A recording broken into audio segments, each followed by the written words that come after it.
ನಮಸ್ಕಾರ ಸ್ನೇಹಿತರೆ, ಇಂದಿನ ವಿಡಿಯೋದಲ್ಲಿ ಉಪ್ಸಾರು ಮುದ್ದೆ ಮಾಡಿರುವಂಥ ವಿಡಿಯೋನ ನಿಮ್ಮ ಜೊತೆ ಶೇರ್ ಮಾಡ್ಕೊಳ್ತಾ ಇದ್ದೀನಿ.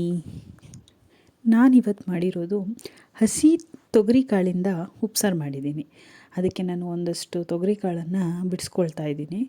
ಬಿಡಿಸ್ಕೊಂಡು ಅದನ್ನೆಲ್ಲ ಒಂದು ಪಾತ್ರೆಯಲ್ಲಿ ಹಾಕಿ ಸಪ್ರೇಟ್ ಮಾಡ್ಕೊಳ್ತಾ ಇದ್ದೀನಿ.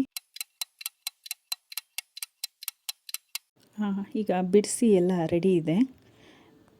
ಅದರ ಜೊತೆಗೆ ಹಸಿ ಅಲಸಂದಿ ಕಾಳು, ಇದು ಫಾರಮ್ ಕಾಳು, ಯಾವಾಗಲೂ ಎಲ್ಲ ಸೀಸನಲ್ಲೂ ಸಿಗುತ್ತಿದ್ದು.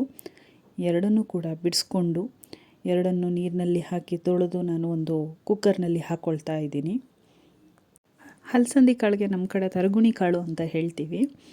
ಅದು ಫಾರಮ್ದಾಗಿರೋದ್ರಿಂದ ತುಂಬ ಎಳೆ ಎಳೆಯಾಗಿರೋದನ್ನ ನಾನೇನು ಮಾಡಿದ್ದೀನಿ ಅಂದರೆ ಪೀಸ್ ಮಾಡ್ಕೊಂಡಿದ್ದೀನಿ. ಕಾಳು ತುಂಬ ಬಲ್ತಿರೋದನ್ನ ಕಾಳಾಗಿ ಬಿಡಿಸ್ಕೊಂಡು ತರಗುಣಿ ಕಾಳು ಮತ್ತು ತರಗುಣಿ ಹಸಿ ತೊಗರಿ ಎರಡೂ ಕೂಡ ನಾನು ಬೇಯೋಕ್ಕೆ ಒಂದು ಕುಕ್ಕರ್ನಲ್ಲಿ ಹಾಕ್ಕೊಂಡಿದ್ದೀನಿ. ಅದ್ರ ಜೊತೆನೇ ನಾನು ಒಂದು ಟೊಮೊಟೊನ ತೊಳೆದು ಕುಕ್ಕರಿಗೆ ಹಾಕ್ಕೊಂಡಿದ್ದೀನಿ.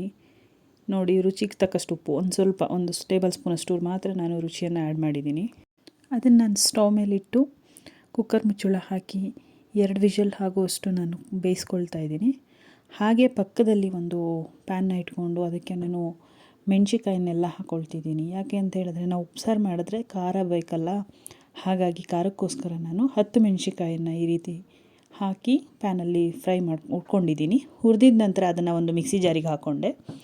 ಅದಾದಮೇಲೆ ಜೀರಿಗೆ, ಮೆಣಸು ಲೈಟಾಗಿ ನಾನೇನು ಮಾಡ್ತೀನಿ ಅಂತ ಹೇಳಿದ್ರೆ ಅದನ್ನು ಕೂಡ ಪ್ಯಾನಲ್ಲಿ ಫ್ರೈ ಮಾಡಿಕೊಂಡು ಹಾಕ್ಕೊಂಡಿದ್ದೀನಿ. ಬೆಳ್ಳುಳ್ಳಿ, ರುಚಿಗೆ ತಕ್ಕಷ್ಟು ಉಪ್ಪು, ಇದು ನೆಲ್ಲಿಕಾಯಿ ಗಾತ್ರದಷ್ಟು ಮಾತ್ರ ಹುಣಸೆಹಣ್ಣು ಹಾಕಬೇಕು. ಮತ್ತು ಕೊಬ್ಬರಿ ಹಾಕ್ತಿದ್ದೀನಿ. ನಾವು ಕಾಯಿ ಬೇಕಿದ್ದರೂ ಹಾಕೋಬೋದು, ಕಾಯಿ ಆದರೂ ಓಕೆ, ಕೊಬ್ಬರಿನಾದರೂ ಓಕೆ. ಆದರೆ ಎರಡೂ ಕೂಡ ಸ್ವಲ್ಪ ಮಟ್ಟಿಗೆ ಹಾಕ್ಕೊಳ್ಬೇಕು, ತುಂಬ ಹಾಕೋಬಾರ್ದು. ಈಗ ಖಾರ ರೆಡಿಯಾಗಿದೆ. ಅದನ್ನು ನಾನು ಒಂದು ಸಪ್ರೇಟು ಡಬ್ಬದಲ್ಲಿ ಹಾಕ್ಕೊಳ್ತಿದ್ದೀನಿ. ಈಗ ಕಾಳು ಬೆಂದಿದೆಯಾ ಅಂತ ನೋಡ್ತಾ ಇದ್ದೀನಿ. ಈಗ ಬೆಂದಿದೆ, ಅದು 2 ವಿಷಲ್ ಆಗಿದೆ ಅಂತ ಹೇಳಿದ್ರೆ ಕಾಳು ತುಂಬ ಚೆನ್ನಾಗಿ ಬೆಂದಿರುತ್ತೆ. ಅದನ್ನು ಈ ರೀತಿ ಸೋರ್ಲು ಹಾಕ್ಕೊಂಡು ಕಾಳನ್ನ ಸಪ್ರೇಟು, ನೀರನ್ನು ಸಪ್ರೇಟ್ ಮಾಡಬೇಕಾಗುತ್ತೆ. ಯಾಕಂದರೆ ನಾನು ಕಾಳನ್ನು ಪಲ್ಯ ಮಾಡ್ತೀನಿ.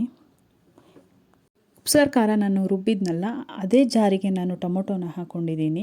ಯಾಕಂದರೆ ಅದರಲ್ಲೇ ಸ್ವಲ್ಪ ಖಾರ ಎಲ್ಲ ಇರುತ್ತಲ್ಲ, ಇನ್ನೂ ತುಂಬ ಚೆನ್ನಾಗಿ ಪೇಸ್ಟ್ ಆಗುತ್ತೆ ಅಂತ. ಅದನ್ನು ಒಂದು ಪಾತ್ರೆಯಲ್ಲಿ ಹಾಕೋಬೇಕು. ಮತ್ತು ನಾವು ಕಾಳನ್ನ ಬೇಯಿಸಿರೋ ನೀರೇನಿದೆಯಲ್ಲ ಅದನ್ನು ಕೂಡ ನಾನು ಈ ರೀತಿಯಾಗಿ ಹಾಕ್ಕೊಂಡಿದ್ದೀನಿ. ಹಾಕ್ಕೊಂಡು ಅದನ್ನು ಕುದಿಬೇಕು ಅಂಥೇಳಿ ನಾನು ಅದನ್ನು ಸ್ಟವ್ ಮೇಲಿಟ್ಟು ಮತ್ತು ಸೈಡಲ್ಲಿ ನಾನು ಪಲ್ಯಕ್ಕೆಲ್ಲ ರೆಡಿ ಮಾಡ್ಕೊಳ್ತಾ ಇದ್ದೀನಿ. ಒಂದು ಪ್ಯಾನ್ ತೊಗೊಂಡು ಪ್ಯಾನಿಗೆ ಆಯಿಲ್ ಹಾಕ್ತಾಯಿದ್ದೀನಿ. ಇದಕ್ಕೆ ನಾನೇನು ಮಾಡಿದ್ದೀನಿ ಅಂತ ಹೇಳಿದ್ರೆ 2 ಒಣಮೆಣ್ಸಿನ್ಕಾಯಿನ ಬಿಡಿಸಿಟ್ಕೊಂಡಿದ್ದೀನಿ, ಪೀಸ್ ಮಾಡಿ ಇಟ್ಕೊಂಡಿದ್ದೀನಿ. ಅದನ್ನು ಹಾಕಿ ಕರಿಬೇವಿನ ಸೊಪ್ಪು ಹಾಕಿ ಒಂದು ಮೀಡಿಯಮ್ ಸೈಜನ್ನು ಈರುಳ್ಳಿಯನ್ನು ಹಾಕಿಬಿಟ್ಟು ಚೆನ್ನಾಗಿ ಮಿಕ್ಸ್ ಮಾಡ್ತಾಯಿದ್ದೀನಿ. ಈರುಳ್ಳಿ ಎಲ್ಲ ಬೆಂದ ನಂತರ ನಾನು ಅದಕ್ಕೆ ಸಪ್ರೇಟ್ ಮಾಡಿ ಇಟ್ಕೊಂಡಿರುವಂಥ ಕಾಳನ್ನು ಹಾಕಿಬಿಟ್ಟು ಮಿಕ್ಸ್ ಮಾಡಿಕೊಂಡೆ. ನಂತರ ನಾನು ಕಾಯಿ ತುರಿ ತೊಗೊಂಡಿದ್ದೀನಿ, ಒಂದು ಅರ್ಧ ಕಪ್ ಅಷ್ಟು ಕಾಯಿ ತುರಿಯನ್ನು ಹಾಕಿ ಪಲ್ಯ ಮಾಡ್ತಾಯಿದ್ದೀನಿ. ಈಗ ಆಲ್ರೆಡಿ ನೀವು ನೋಡುತ್ತಾ ಇರ್ಬೋದು, ಪಲ್ಯ ಕೂಡ ರೆಡಿಯಾಗಿದೆ. ಈಗ ಪಲ್ಯನ ತೆಗೆದು ಸಪ್ರೇಟು ಸೈಡಲ್ಲಿ ಇಟ್ಟಿದ್ದೀನಿ. ಈಗ ಉಪ್ಸಾರು ಜೊತೆ ಬೇಕಾಗಿರೋದು ಬಿಸಿ ಆದಂಥ ರಾಗಿ ಮುದ್ದೆ ಅಲ್ವಾ, ಅದಕ್ಕೂ ಕೂಡ ಇನ್ನೂ ಒಂದು ಸೈಡ್ ಸ್ಟೌವಲ್ಲಿ ನಾನು ಅದನ್ನು ಮುದ್ದೆಗೆ ಇಟ್ಕೊಂಡು ಇದು ಮುದ್ದೆ ಆಗ್ತಾಯಿದೆ. ಒಂದು 5ರಿಂದ 10 ನಿಮಿಷದಲ್ಲಿ ಬಿಸಿಯಾದಂಥ ರಾಗಿ ಮುದ್ದೆ ಕೂಡ ರೆಡಿ ಆಗಿಬಿಡುತ್ತೆ.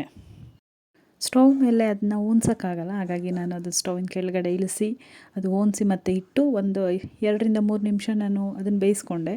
ನಂತರ ಮುದ್ದೆ ರೆಡಿಯಾಗಿದೆ. ಮುದ್ದೆನ ಕಟ್ಟಿ ತಟ್ಟೆಯಲ್ಲಿ ಇಟ್ಕೊಂಡು ಬಿಸಿಯಾದಂಥ ಉಪ್ಸಾರು ಪಲ್ಯ ಜೊತೆ ತಿಂತಾಯಿರ್ತೀನಿ. ಈ ಥರ ವೆರೈಟೀಸ್ ಆಫ್ ಉಪ್ಸಾರುಗಳನ್ನ ನಮ್ಮ ಕಡೆ ಮಾಡ್ತಾಯಿರ್ತೀವಿ. ವೀಕ್ಲಿ 2 ಡೇಸ್, ವಾರದಲ್ಲಿ 2 ದಿನ ನಮಗೆ ಉಪ್ಸಾರು ಇರಲೇಬೇಕು. ಹಸಿ ಕಾಳಿಂದ ಮಾಡಿರೋ ಉಪ್ಸಾರಂತೂ ತುಂಬ ಟೇಸ್ಟಾಗಿರುತ್ತೆ. ಅದಕ್ಕೆ ತುಪ್ಪ ಹಾಕ್ಕೊಂಡು ತಿಂತಾ ಇರೋದೆ. ಬಾಯ್. Thanks for watching.